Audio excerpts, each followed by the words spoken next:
আমাদের সেনাবাহিনীদের, যে আমাদের ছাত্রছাত্রী ভাই বোনদের বুকে যেন স্পষ্টভাবে বলতে চাই, আইন শৃঙ্খলা রক্ষাকারী বাহিনীদের, আমাদের সেনাবাহিনীদের, যে আমাদের ছাত্রছাত্রী ভাই বোনদের বুকে যেন আরেকটা গুলি না যায়।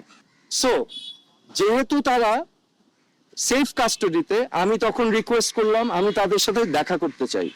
তো প্রতি উত্তরে আমাকে জানানো হয়েছে যে দেখা করতে চাইলে ঊর্ধ্বতন কর্তৃপক্ষের পারমিশন নিয়ে আমার দেখা করতে হবে তাদের সাথে।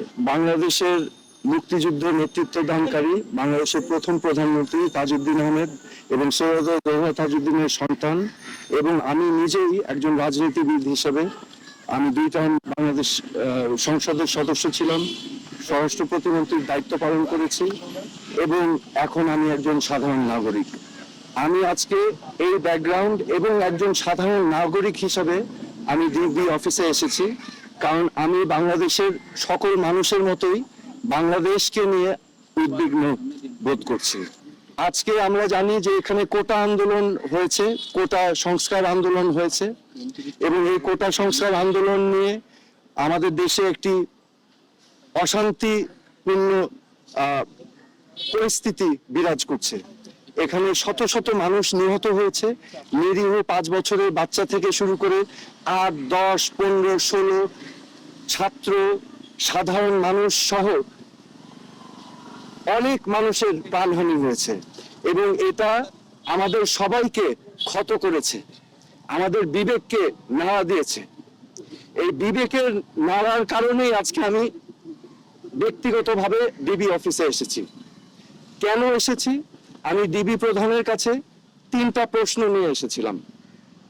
আমার প্রথম প্রশ্ন ছিল যে এই 6 জন সমন্বয়কারীকে গ্রেফতার করা হয়েছে নাকি সেফ কাস্টাডিতে নেওয়া হয়েছে।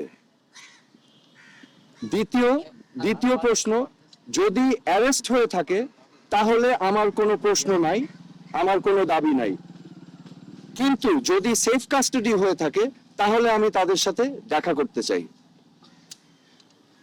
ডিবি প্রধান আমাকে পরবর্তীতে ঊর্ধ্বতন কর্মকর্তার কথা বলে উনি আমাকে জানিয়েছেন যে এই 6 সমন্বয়কারী যেহেতু তাদের নিরাপত্তা নিয়ে উদ্বিগ্ন ছিল, সেই কারণে তাদেরকে সেফ কাস্টাডিতে নেওয়া হয়েছে। এই কথা শুনে আমি প্রশ্ন করেছিলাম যে আপনারা কিভাবে বুঝলেন যে তারা উদ্বিগ্ন তাদের নিরাপত্তা নিয়ে? তারা কি আপনাদেরকে জানিয়েছিল, রিকোয়েস্ট করেছিল? আমাকে তখন তিনি জানিয়েছেন না, ওনারা বুঝতে পেরেছেন মনিটরিং করে। সো যেহেতু তারা সেফ কাস্টাডিতে, আমি তখন রিকোয়েস্ট করলাম আমি তাদের সাথে দেখা করতে চাই। তো প্রতি উত্তরে আমাকে জানানো হয়েছে যে দেখা করতে চাইলে ঊর্ধ্বতন কর্তৃপক্ষের পারমিশন নিয়ে আমার দেখা করতে হবে তাদের সাথে। আমার তৃতীয় প্রশ্ন ছিল তাদেরকে কখন সেফ কাস্টাডি থেকে মুক্তি দেওয়া হবে। এই প্রশ্নের জবাবে তিনি বলেছেন যে ঊর্ধ্বতন কর্তৃপক্ষ যখন ওনাকে নির্দেশনা দিবেন তখনই ওনাদেরকে ছেড়ে দেওয়া হবে। সো আমার প্রশ্ন এখন, সেফ কাস্টাডি আমার জানা মতে একজন নাগরিক যদি রিকোয়েস্ট করে তাহলে সেফ কাস্টাডিতে নেওয়া যেতে পারে, কিন্তু রিকোয়েস্টের বাইরে যদি কাউকে সেফ কাস্টাডিতে নেওয়া হয়, এটা কি আসলে সেফ কাস্টাডি না এটা অ্যারেস্ট? তো এটা হচ্ছে আমার প্রশ্ন।